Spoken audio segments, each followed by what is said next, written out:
Can we dispel with the notion that the Republican Party is the party of family values, the party of pro-life, the party of peace and Christianity and love yeah, no, they're not. And they haven't been for a very long time. The Republican Party is not the party of Lincoln.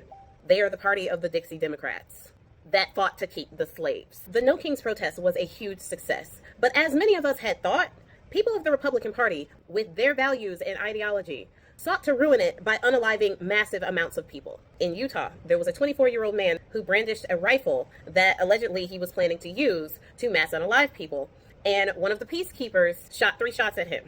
The shots caused minor injuries to the alleged assailant, but it ended up unaliving a 39-year-old Samoan fashion designer and father of 2 who was in the crowd. For one, if you are a peacekeeper and you do have a weapon that you plan to use to protect the crowd, shoot straight or not at all. That man ended up unalived by friendly fire. Now, I don't blame the peacekeeper for trying to act to stop the man with the rifle. He could have very well saved the lives of so many people. However, firing off in the air and catching my man off guard could have also done the same thing. There was another woman at another No Kings protest who came there to argue with the crowd, and she was open carrying a weapon as well, and she actually went for her weapon, and there were people there who tackled her immediately. Pro-life, huh?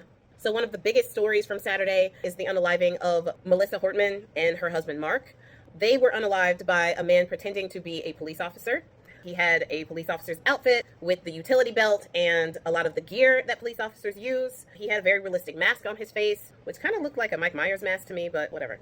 And he also had a black SUV that looked exactly like a police officer's SUV, including the emergency lights and all of that. Not only did he unalive Melissa Hortman and her husband, Melissa Hortman was an elected House member. She was first elected in 2024 and had served 11 terms in office, with 6 years of that being the House Speaker.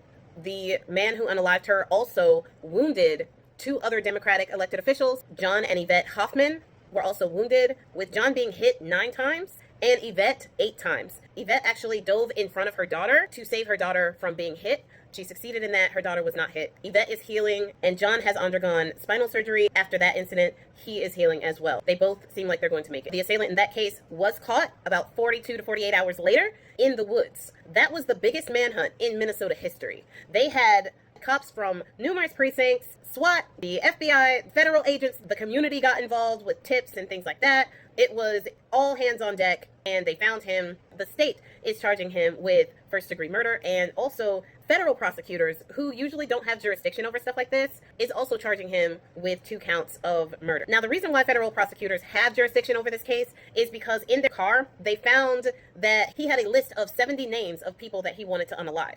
Now, in those names were Democratic officials from different states as well as federal officials. He also had pro-choice activists and Democratic state and federal officials that were also pro-choice. In his car as well, he had No King flyers, which drove the Republicans in a frenzy, saying that he was a Marxist, saying that he was a radical leftist. They wanted to somehow pin it on Tim Walz because he had worked with the government under Tim Walz's leadership. The Republicans have been disgusting about this case. Let's just leave that there.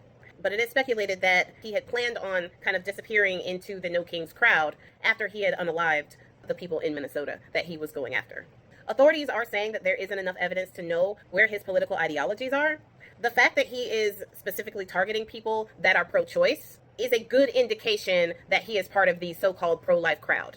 What's interesting is that the pro-life crowd continuously proves that they are anything but pro-life and not pro-forced birth. Because if they were pro-life, then they wouldn't go around unaliving people, because adult lives would matter just as much as a zygote to them. We will have to see how these cases shape up. Tim Walz was also on the list of 70 people that this man had planned to unalive.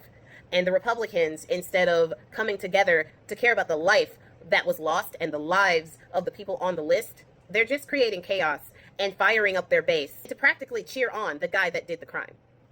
Can we dispel with the notion that Republicans are anything but disgusting?